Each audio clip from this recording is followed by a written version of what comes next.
Eu sou Pedro Augusto, do Cidadão Cidade. Estou aqui ao lado do Paulo Búfalo, que vai nos conceder uma entrevista. Primeiramente, eu gostaria de agradecer a sua presença e gostaria de...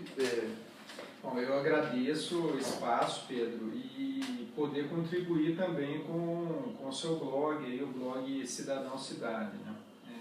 Que depois de uma conversa aqui, eu já tive a oportunidade de observar, né, as entrevistas, as postagens do blog, e entendo que é um espaço importante aí, não só para a cidade, mas para discutir a nossa sociedade como um todo.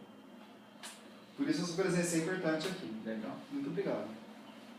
Você poderia falar sobre a história da sua atuação política e a sua militância? Como e por que você resolveu atuar político-partidariamente? Veja, eu iniciei a minha militância ainda no movimento da juventude católica, nos anos 80, durante o processo, inclusive, em que se discutia a questão da nossa Constituição. Então, era um grupo vinculado à teologia da libertação, e nós produzíamos muitos materiais naquele período, né, que eram destinados a debater os temas da Constituição. Então, naquela oportunidade, além das coisas que nós nos ocupávamos na própria comunidade, né, nós também produzimos documentos, peças, enfim, importantes assim, de cobrança dos deputados em relação a temas da juventude, da criança e adolescente, né? Pudemos inclusive colher muitas assinaturas em dispositivos, por exemplo, o dispositivo que estabelecia o direito da criança e do adolescente na Constituição, que depois veio a ser regulamentado no Estatuto da Criança e do Adolescente. Então nós iniciamos aí. Posteriormente, isso eu iniciei a minha militância. Posteriormente, um certo rompimento nesse espaço onde eu atuava, esse rompimento meio que originado por uma tensão entre os dirigentes da igreja, dessa comunidade, e uma parcela da juventude, né, uma parcela das lideranças dessa comunidade. Nós saímos daí então e fomos, em particular eu e a minha companheira, né, minha companheira até hoje, né, nós fomos atuar num grupo de fé e política e num grupo chamado de Pastoral da Terra, aqui na cidade. E do ponto de vista do grupo da Pastoral da Terra, nós cadastramos muitas famílias aqui que foram depois para as frentes do MST, né? E nessa atuação do grupo de fé e política, ele acabou se desdobrando em duas frentes de ação. Uma delas, nós fomos atuar uma militância mais na área da infância, né? E também essa militância partidária. Então foi aí que eu acabei vindo para a militância partidária. Nesse período, ainda lá no final dos anos 80, início dos anos 90, filiei-me aí ao Partido dos Trabalhadores. Durante esse período de militância, que durou até 2005, eu atuei, por exemplo, aqui na cidade de Campinas, no movimento contra a privatização da Companhia Vale do Rio Doce, na frente de combate ao trabalho infantil. Fui militante e coordenador durante alguns anos do Fórum Municipal em Defesa dos Direitos da Criança e do Adolescente, e no interior do partido eu fui para a direção partidária e acabei coordenei algumas campanhas aqui eleitorais e de atuação política direta do partido. E em 2000 fui candidato a vereador e eleito pela primeira vez aqui na cidade, quando então, naquele momento, né, foi eleito também a chapa Toninho e Isalene para a prefeitura da cidade de Campinas.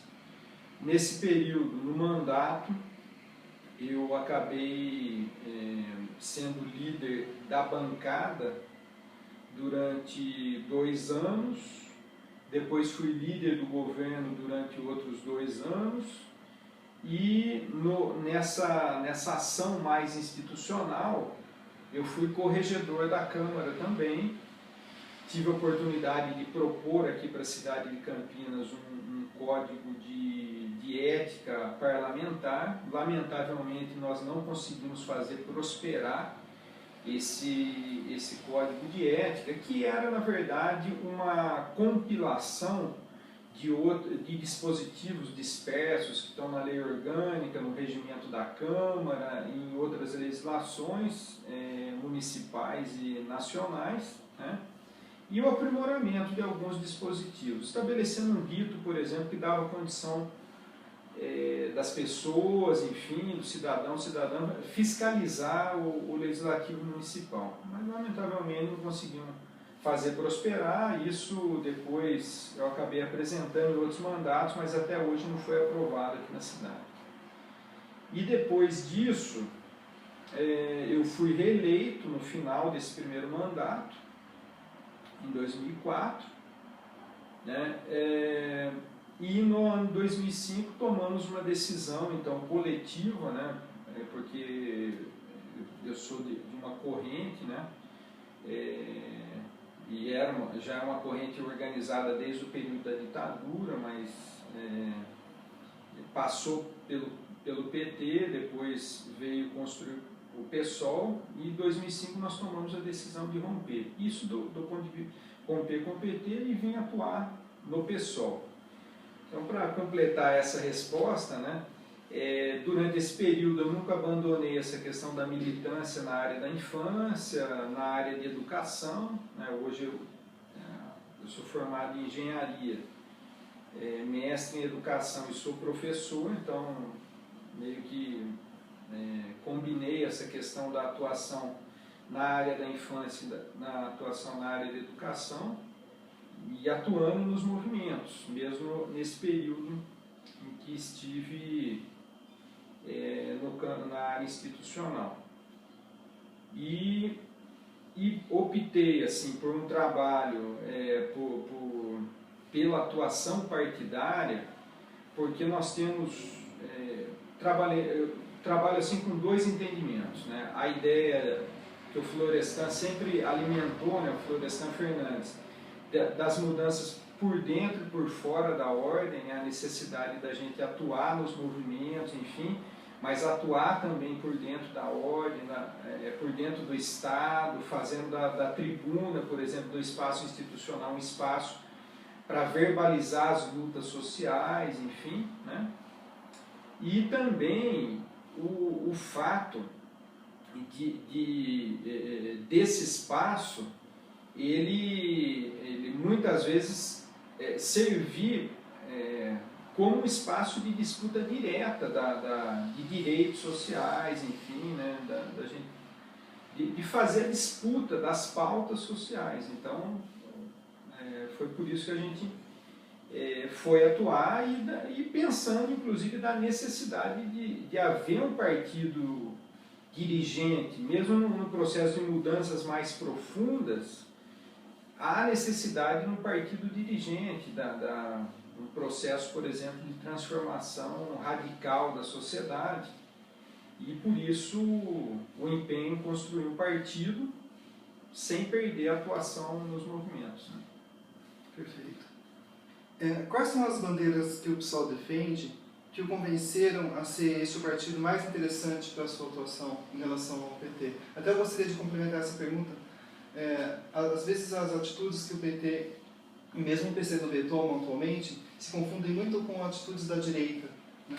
Tem a ver com isso, a sua atuação, seu entendimento de que o PSOL É um partido mais... Eu entendo assim que o PT, o PCdoB, eles continuarão existindo enquanto partidos durante muito tempo, né? Mas no nosso ponto de vista, embora eles, nas suas raízes, tenham programas de mudança, defendiam programas avançados, talvez o pragmatismo eleitoral acabou conduzindo tanto um quanto o outro por caminhos que se afastaram dessas bandeiras que defendiam inicialmente. Então eu acho que eles lidam com muitas contradições. E quando nós tomamos a decisão em 2005 de deixar as fileiras do PT e passar a construir o PSOL, justamente porque nós observávamos esses desgastes no PT, embora com uma militância valorosa, com grupos e correntes internas que muitas vezes nas suas reflexões aproximam-se daquilo que nós pensamos, do ponto de vista da atuação concreta, né? E sobretudo com a chegada de Lula ao governo federal, e a opção por uma política de conciliação de classes à frente do governo, isso desarmou muitas pautas sociais, desarmou muitos movimentos sociais e acomodou muitas das lideranças, né, dessas organizações, desses movimentos sociais, na política do que era possível ser feito. Então isso, de certa forma, desarmou muitas das lutas sociais que nós tínhamos. Eu sempre lembro um militante nosso, né, que era o Genildo Batista, que veio da luta contra a ditadura. Ele hoje falecido, ele já estava acometido por uma doença grave quando o Lula tomou posse a primeira vez, e ele falou o seguinte: aí estão as nossas vitórias e as nossas derrotas, tudo configurado naquele momento, né? Porque uma vitória num país escravista, num país de latifundiários, de riqueza extremamente concentrada, de poder concentrado, né? Nós conseguimos eleger um operário à presidência da República. E derrotas por conta de nós conseguimos fazer isso, mas já com um programa rebaixado, né? que já sinalizava para os abastados, para os blocos de poder que nós tínhamos no país, que eles teriam vida tranquila, né? Porque inclusive o governo se empenharia em aliviar tensões, se empenharia em tentar fazer esse processo de conciliação e distribuição, né, de certa parcela do recurso, da riqueza produzida, mas sem afetar, né, o acúmulo de riqueza desses setores.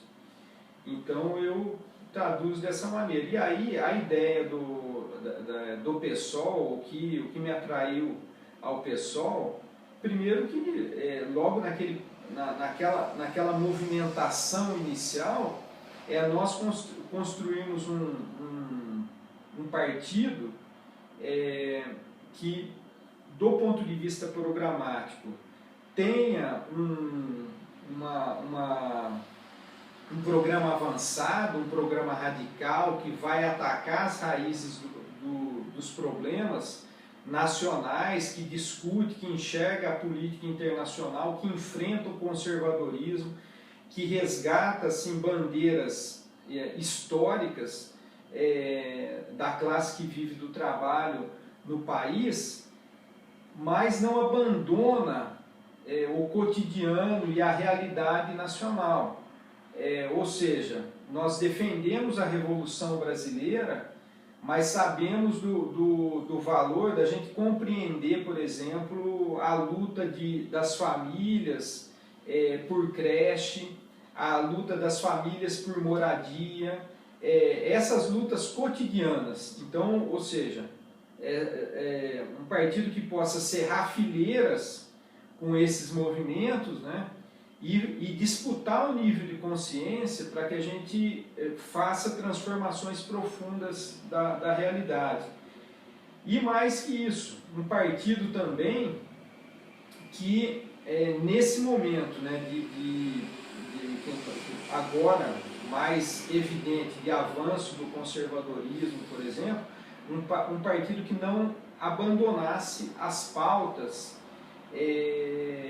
dos direitos humanos, de combate ao racismo, de combate ao machismo, de combate à homofobia, né?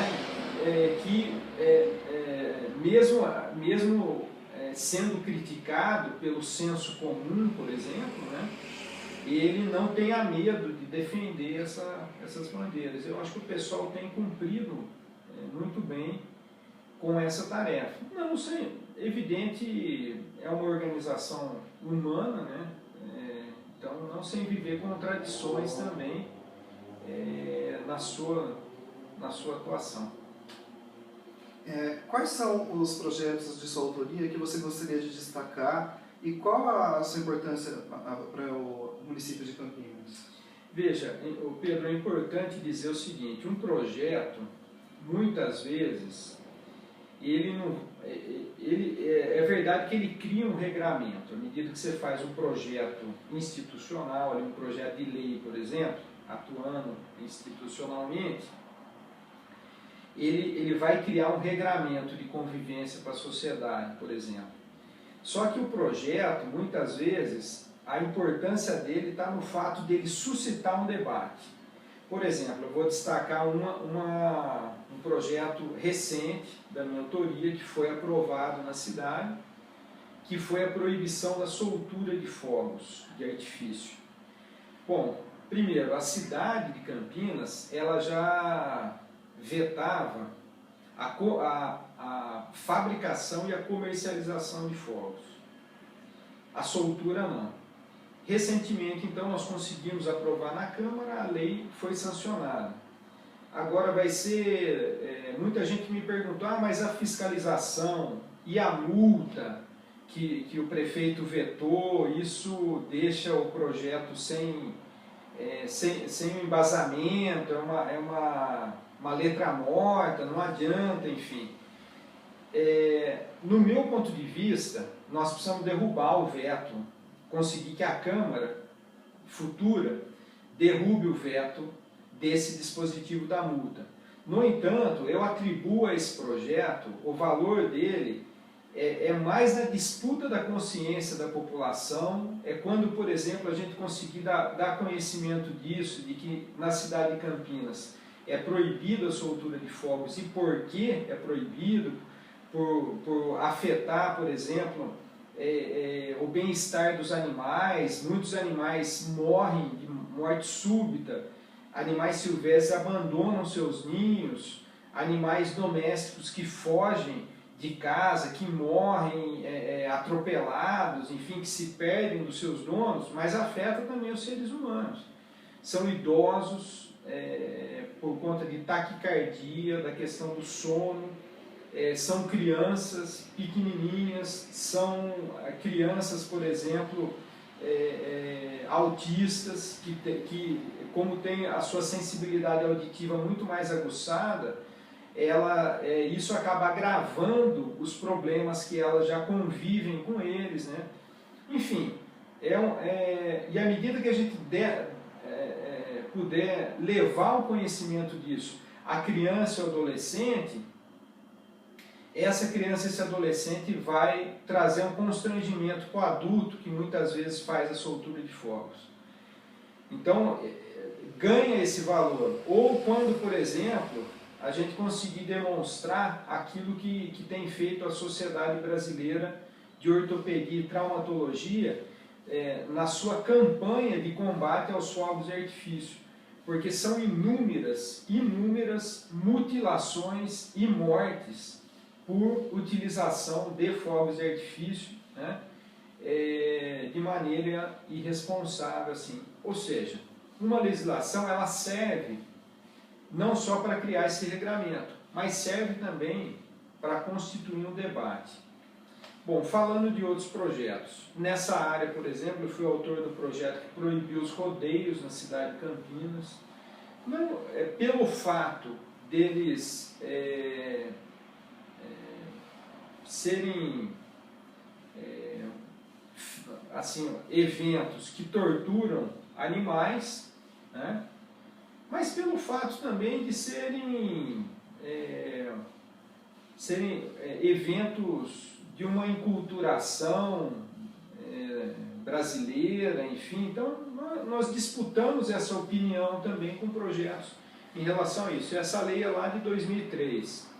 Mas eu tive outras leis na cidade, por exemplo, que proibiu a utilização de materiais aqui com base de fabricação de amianto, ou seja, as telhas de amianto, por exemplo, as caixas d'água, porque desde o início do século passado sabe-se que o amianto é cancerígeno. Então, muitos países que proibiram a exploração e a produção de produtos de amianto nos seus locais, tem empresas que exploram amianto aqui no Brasil, né? Que retiram das minas e fabricavam, porque agora há um movimento nacional, inclusive, de combate à utilização desse material. E tem outros projetos, né? Alguns que se transformaram em leis e outros que não se transformaram. Por exemplo, destacar um pouco na área de cultura, né? Eu fui autor da lei, aqui, de uma emenda que isentou de pagamento de ISS-QM na cidade os artistas autônomos de circo, de dança, de teatro, de música e de diversão. Então, isso foi num projeto que tramitou na Câmara, que estava discutindo a isenção de um outro setor, e nós conseguimos inserir essa isenção para essas pessoas, o que é uma ajuda bem interessante. Talvez, numa estimativa rápida aí, por ano, as pessoas pagariam 500 ou 600 reais de ISS por essa atuação, por ter o registro. Um outro projeto na área de cultura, e eu atribuo esse muito relevante aqui para a nossa cidade, embora, lamentavelmente, o governo não teve essa sensibilidade, foi a construção com ativistas, com artistas, de um programa de fomento das artes da cena aqui na cidade. Por que só as artes da cena? Porque nós dividimos em 3 blocos aí. A arte da cena, os audiovisuais, enfim, e as artes plásticas, para poder facilitar na redação. E nós conseguimos avançar nesse das artes da cena, que é baseado nos programas de fomento às artes, ou melhor, ao teatro e à dança de São Paulo, que já tem mais de uma década. Fizemos um estudo aprofundado e elaboramos esse programa para Campinas. Só que um programa como esse, ele não pode ser apresentado por parlamentar, ele precisa partir do executivo, senão ele é inconstitucional. Então, nós levamos no executivo, aprofundamos o debate, fizemos a formulação, mas lamentavelmente na hora de assinar, o prefeito recuou da assinatura, talvez pelo fato da autoria, por ter nascido de setores que não dialogam muito com ele. Eu Em síntese, esse programa ele envolvia a questão da continuidade, portanto não era um programa assim, eu escrevo aqui um projeto na área cultural, produzo aqui um produto e sou contemplado por um edital e o resultado é um produto. Então, a ideia é que pudesse os grupos ou as pessoas instalarem-se nas periferias, promover o protagonismo dessa comunidade, pesquisar as raízes culturais locais, ter continuidade, ou seja, uma mudança profunda da forma de tratar a questão das artes da cena aqui na cidade de Campinas. Então isso está sintetizado no projeto, inclusive depois, caso haja interesse, inclusive do blog, a gente poder divulgar. Sim, com certeza vai ter, assim, na descrição do vídeo vai ter um link para as pessoas poderem entrar em contato. Então é isso. Bom, a importância, e aí completando, a minha importância assim, para a cidade é o fato assim, de ao longo da minha história de atuação política, eu sempre, seja na oposição ou na situação, eu sempre fiz questão assim, de enfrentar o senso comum, né? E, portanto, disputar a questão da consciência popular, né? Disputar um pouco a consciência coletiva, né?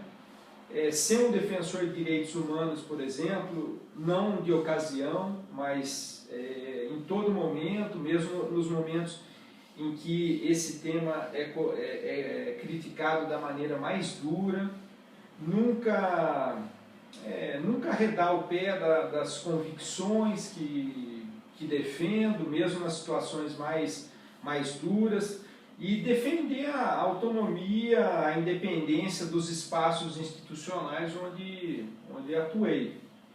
Então, acho que talvez seja essa a grande contribuição assim, que eu pude trazer para a cidade, para a política. Né?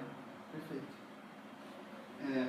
Como é possível avaliar o resultado do candidato Dr. Hélio, cuja candidatura não foi aprovada pela Justiça Eleitoral por conta de investigações de corrupção que o tiraram da Prefeitura em 2011? Quer dizer, mesmo com todas as características contra ele conseguiu uma boa colocação. Uma votação assim expressiva. Como que você observa isso? Olha, Pedro, nós precisamos de uma reforma política no país profunda, né? Por que eventos como esse ocorrem? Eu costumo dizer assim que os nossos processos eleitorais, eles estão cada vez menos politizados, quando eles deviam ser mais politizados. Nós devíamos conseguir aprofundar mais os debates em torno das questões que afetam a população e que têm a ver com escolhas políticas. Por exemplo, em 2008 eu fui candidato a prefeito aqui da cidade, no processo eleitoral que tinha Dr. Hélio, que tinha Carlos Sampaio. O Dr. Hélio foi reeleito, né, naquele período. Ele logo depois de ser eleito, teve um financiamento importante na sua campanha, proveniente de alguns setores econômicos aqui da cidade, e não teve qualquer constrangimento em, passadas eleições, ele já mandar projetos para a Câmara que mudava, por exemplo, a questão, a cobrança de impostos desses setores que contribuíram na sua campanha.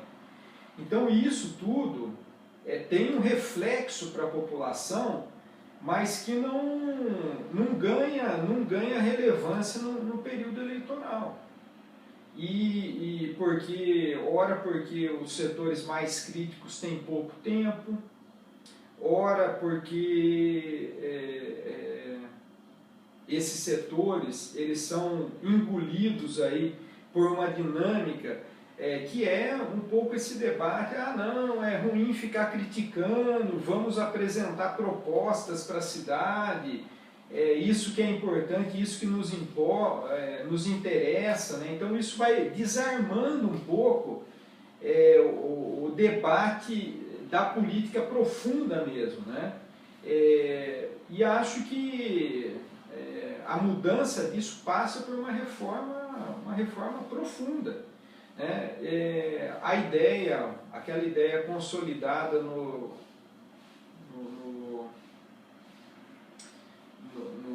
na questão de você, de uma análise linear da política, todos os políticos são corruptos, por exemplo, né, sintetizada naquela fase, na fala do Maluf, por exemplo, rouba, mas faz, né?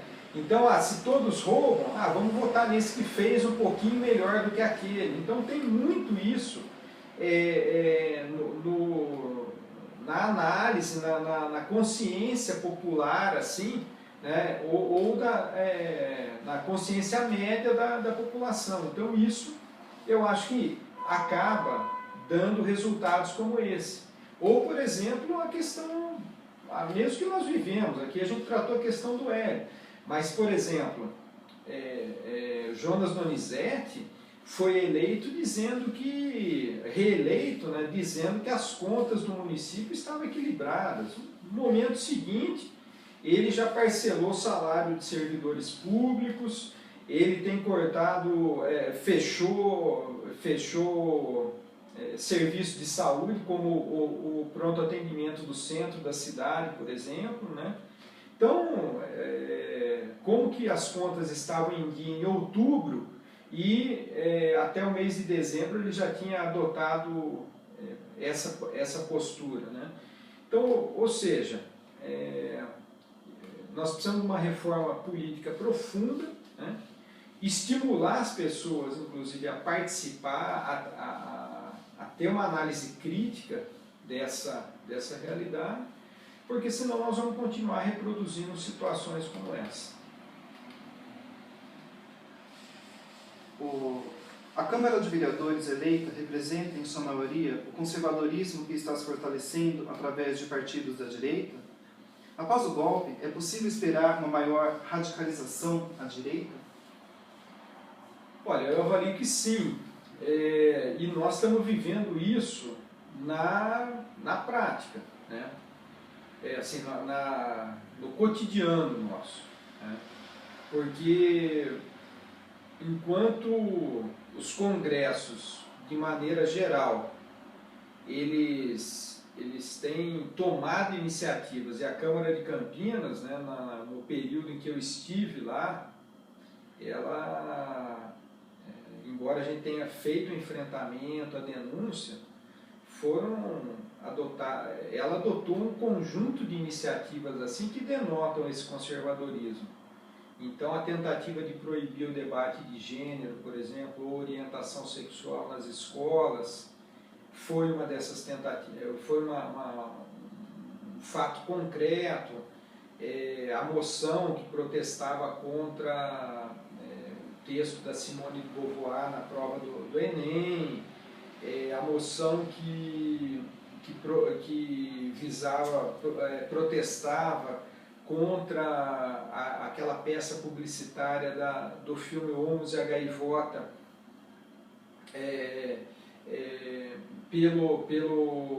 pelo MEC, né, a divulgação, né, desse instrumento, enfim, um conjunto de outras iniciativas, a tentativa de um projeto que tenta restabelecer a disciplina de moral e cívica nas escolas públicas. Então, ou seja, há um conjunto de iniciativas, né, aqui da Câmara de Campinas, mas que assim, estão assim, essas iniciativas presentes em vários outros parlamentos, daqui até Brasília, né, passando pelos estados.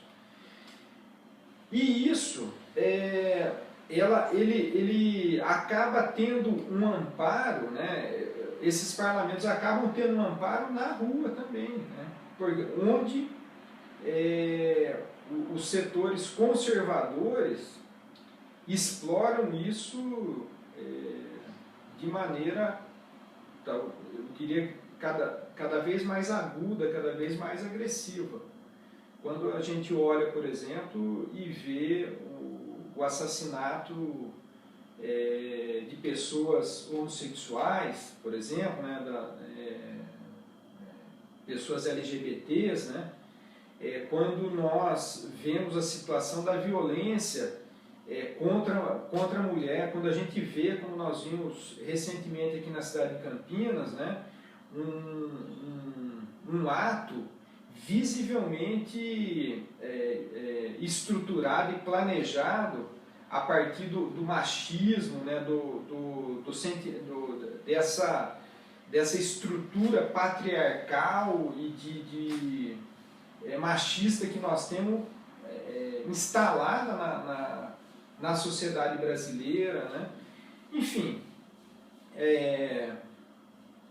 nós temos isso por dentro dos parlamentos e também presente nas manifestações. Quando, por exemplo, nós vimos aparecer aqui e ali, aqui na cidade de Campinas, por exemplo, movimentos ultradireita como os integralistas, né, carregando bandeiras, aparecendo nas ruas, enfim, tudo isso eu acho que tem a ver com esse tema, né? E o crescimento da presença dessas pessoas nos parlamentos, nos espaços institucionais, né? Aí então as pessoas elas acabam votando não num projeto político, mas votam num dogma, num pensamento conservador, enfim, né? Então não avalia mais nada. Aí, literalmente, o cara dentro do parlamento, aí, em nome de Deus, ele faz os diabos lá, vamos dizer. E as pessoas nem acompanham. Porque, votar, ele é da minha comunidade, é da minha religião, ele é do meu culto, enfim, e ele está lá. Aí ele fica livre, por exemplo, para chegar no orçamento público e votar no orçamento que reduz verba da saúde. Então o cara, não, votou por causa lá da sua religião, mas vai lá no seu centro de saúde, não tem médico, não tem remédio, vai procurar um serviço de saúde do centro, o serviço de saúde foi fechado, né? Agora ele percebeu que aquele seu representante que ele colocou lá, votou para isso lá, não percebeu porque sequer acompanha. Como a questão não tem a ver com um projeto, com uma participação coletiva, mas tem a ver com um certo dogma, vota porque o pastor, o líder religioso mandou, né? Acaba cometendo esse equívoco, quando nós precisávamos trabalhar numa outra direção, né?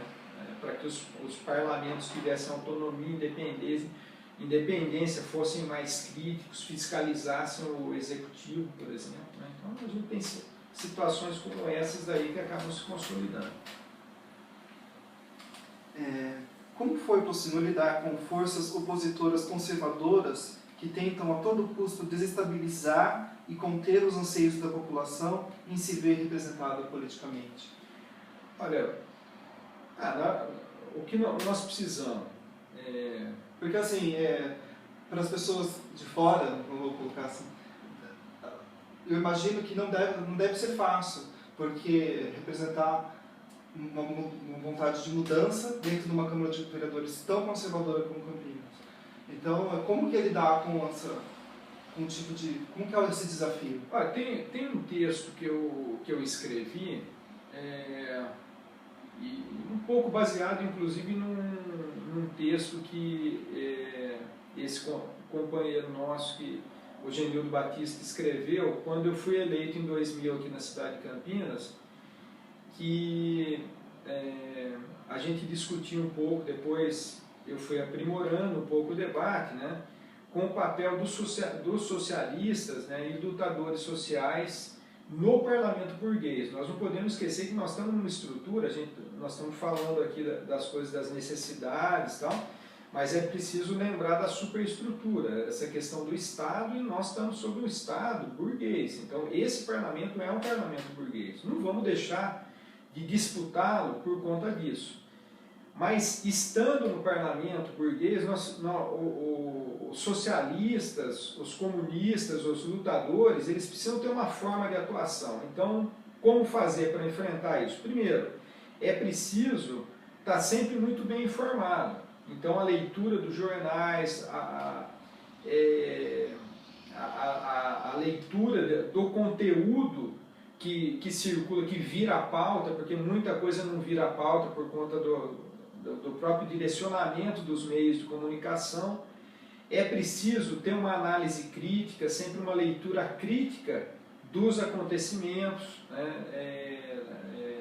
Então isso requer que nós estejamos sempre lendo textos, análises teóricos da esquerda e da direita também, para poder ir construindo uma opinião crítica. É preciso ter firmeza de princípios, mesmo quando está contrariando interesse. Eu lembro aqui um episódio lá do meu segundo mandato, em que eu e a companheira Marcela Moreira, que foi candidata a prefeita nossa aqui em Campinas agora, era vereadora também. Então nós votamos contra um plano de cargos dos trabalhadores da CETEC e apontamos 7 problemas profundos que tinham. Tentamos mudar por emenda, não foram aprovadas, então nós votamos contrário. A Câmara lotada, os trabalhadores naquele momento ficaram muito bravos com a gente. Mas um mês depois, uma parcela desses trabalhadores nos procuraram dizendo: lamentavelmente, vocês tinham razão. Porque eles acabaram sucumbindo, né, a interesses ali de dirigentes da empresa, que acabou acumulando com aquele plano de cargos e acabou deixando os trabalhadores ali concursados na empresa numa situação muito precária. E hoje eles lutam, inclusive, para tentar reverter aquele problema. Naquele momento específico, se nós fôssemos só trabalhar com aquele apelo, né, não tivéssemos uma leitura profunda desse problema, né, que geraria, nós com certeza votaríamos favoráveis, sairíamos dali sob aplausos, enfim, né, mas não conseguiríamos fazer essa leitura da realidade, chamá-los inclusive à reflexão. Então acho que eu dou esse exemplo para dizer o seguinte: vai ter momentos no interior do parlamento que a nossa tarefa vai ser trazer o dissenso. Eu diria assim que no último período, esse setor conservador ele se organizou também para disputar a pauta contra a discussão de gênero. Tanto foi assim que no Plano Municipal de Educação aprovado pela Câmara de Campinas, eles perderam o debate do Plano Municipal no movimento, e essa pauta estava presente, né? Só que aí eles a Prefeitura manda um outro plano para a Câmara Municipal, contrariando a Conferência Municipal, porque eles perderam o debate. E no dia da votação, eles mobilizam trabalhadoras das naves-mães, dizendo que essas trabalhadoras iriam para um curso de formação. Lotam a Câmara para que os ativistas defensores do plano que foi debatido com a população não entrassem na Câmara. Eles lotam a plateia e dizem para a tarefa dessas pessoas era vaiar alguns vereadores, entre eles eu, que estava exercendo mandato pelo PSOL.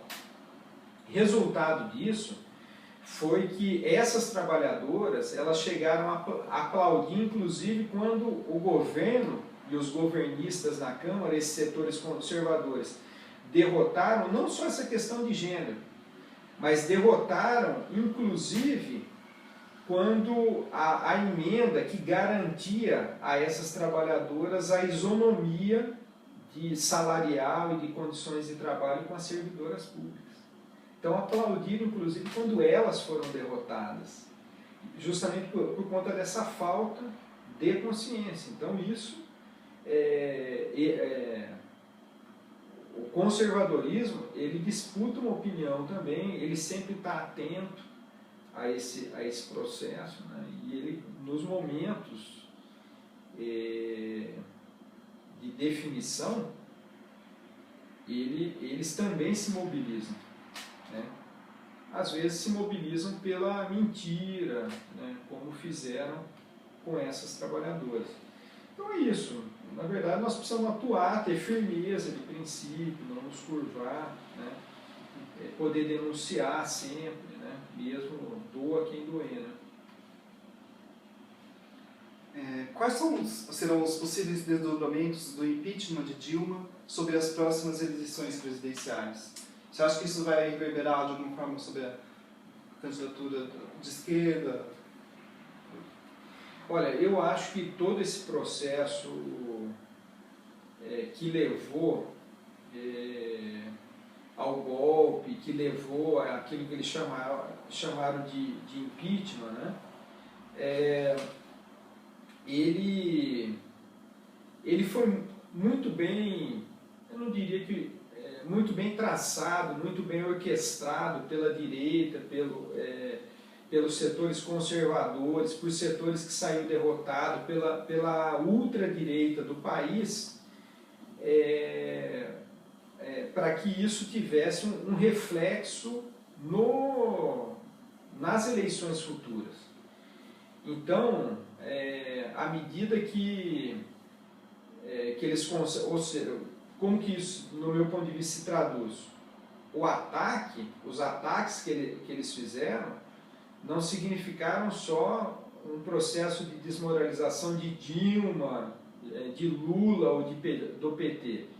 Tudo isso também serviu à desmoralização, né, de ataques à esquerda, aos programas, às pautas de interesse da população, inclusive, e as pautas de defesa de direitos.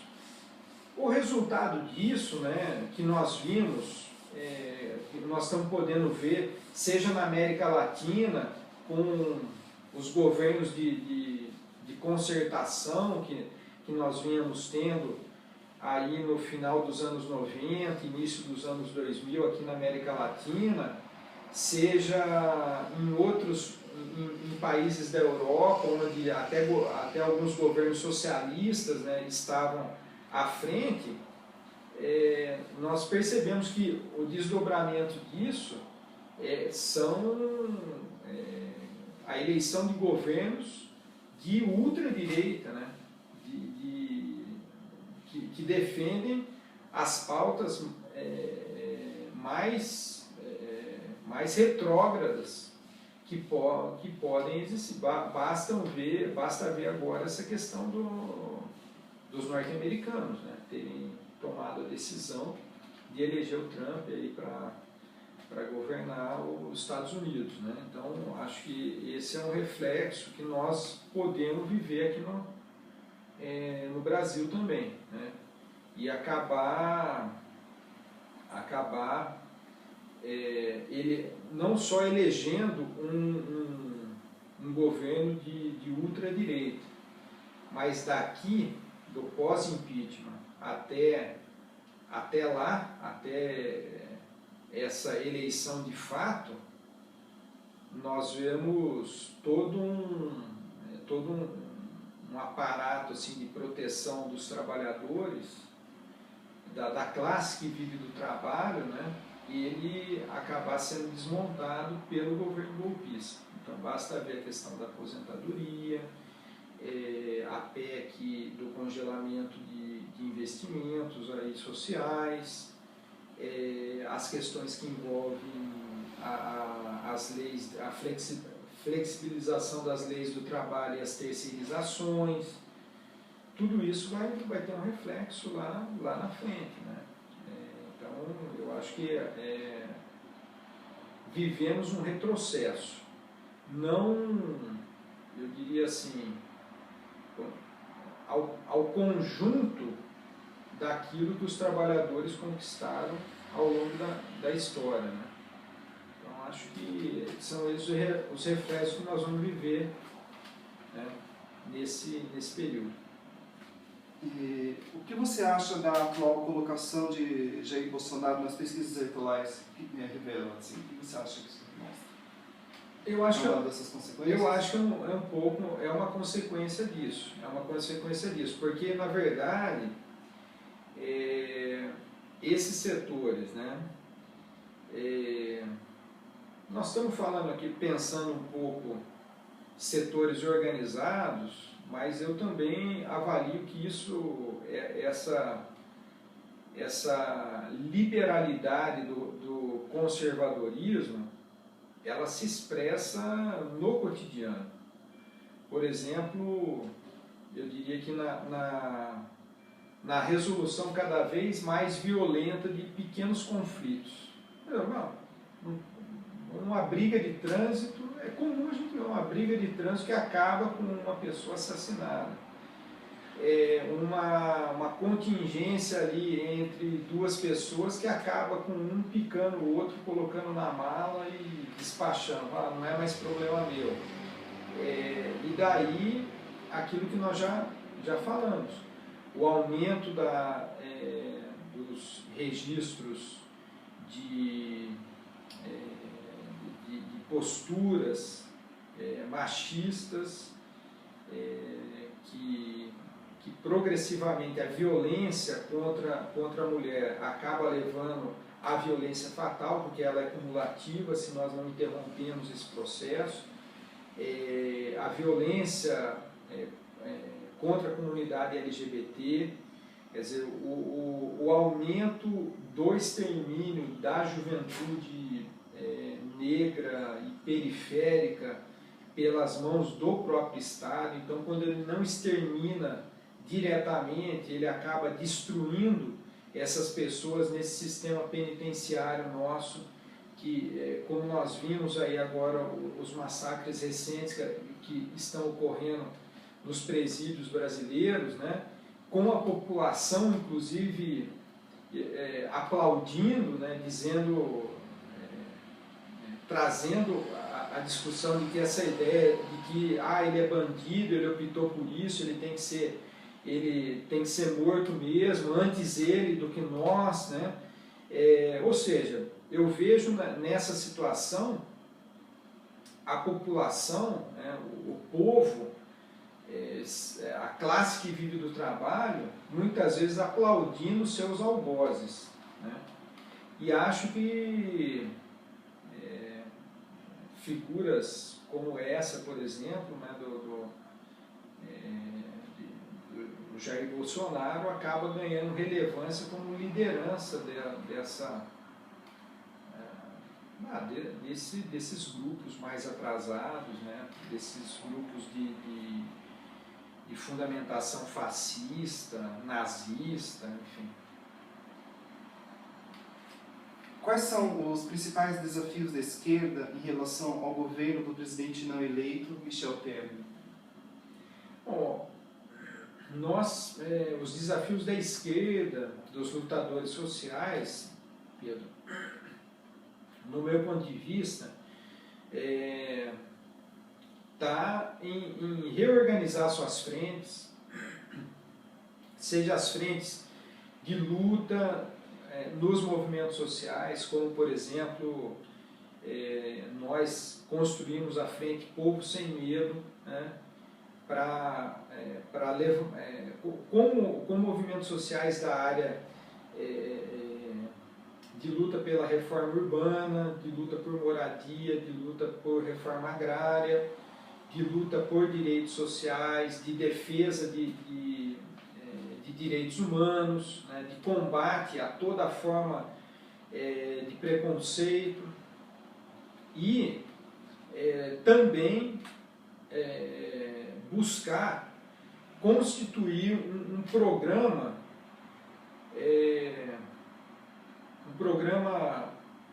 avançado, um programa de esquerda que possa fazer frente, fazer a crítica, apresentar alternativas.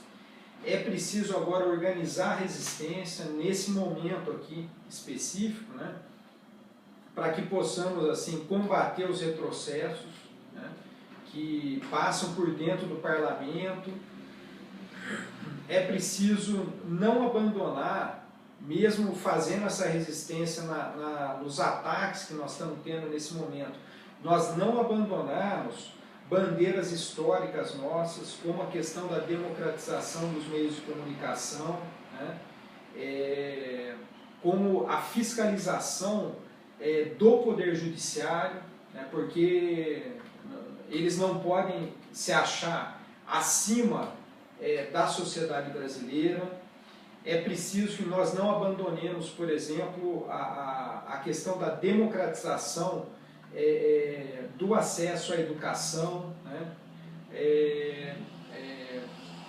Garantir que a bandeira da educação pública, gratuita, de qualidade, né? De qualidade social, né? Ou socialmente referenciada, ela esteja colocada nesse momento, porque isso vai nos permitir combater essa educação de mercado que vem sendo apresentada. Ou seja, é um momento para nós resistirmos, reorganizarmos as nossas frentes de luta, seja a luta institucional, as disputas institucionais que fazemos com o programa avançado e as lutas que nós temos nos movimentos sociais, nas ruas, e também um momento de reafirmação de bandeiras históricas nossas, né? Que muitos e muitas militantes ao longo da história tombaram defendendo essas bandeiras, e é um momento da gente honrar essa memória, né, desses militantes e poder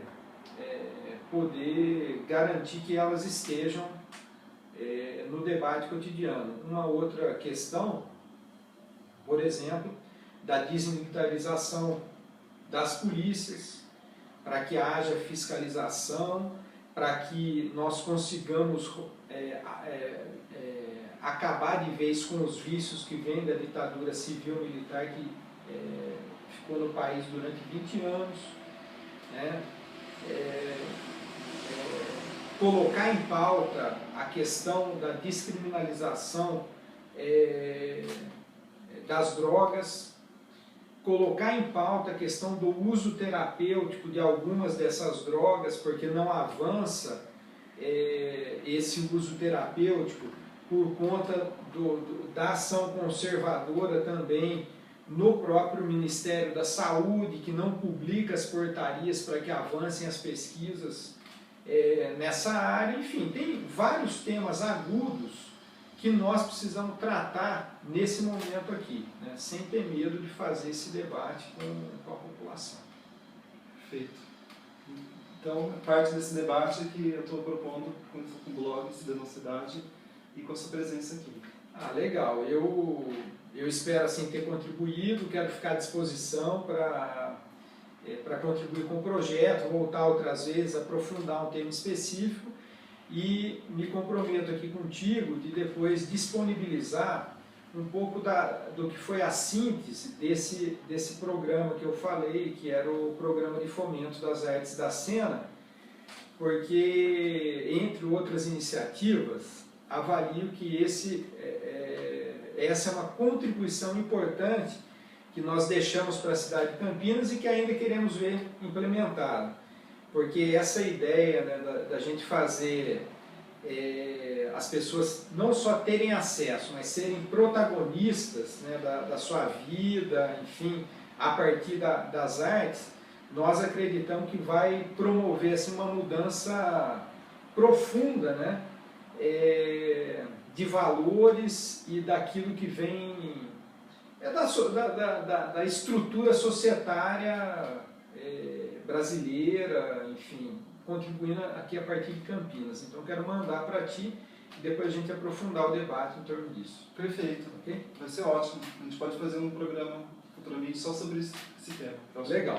Eu espero ter contribuído aí contigo e com o projeto do blog Cidadão Cidade.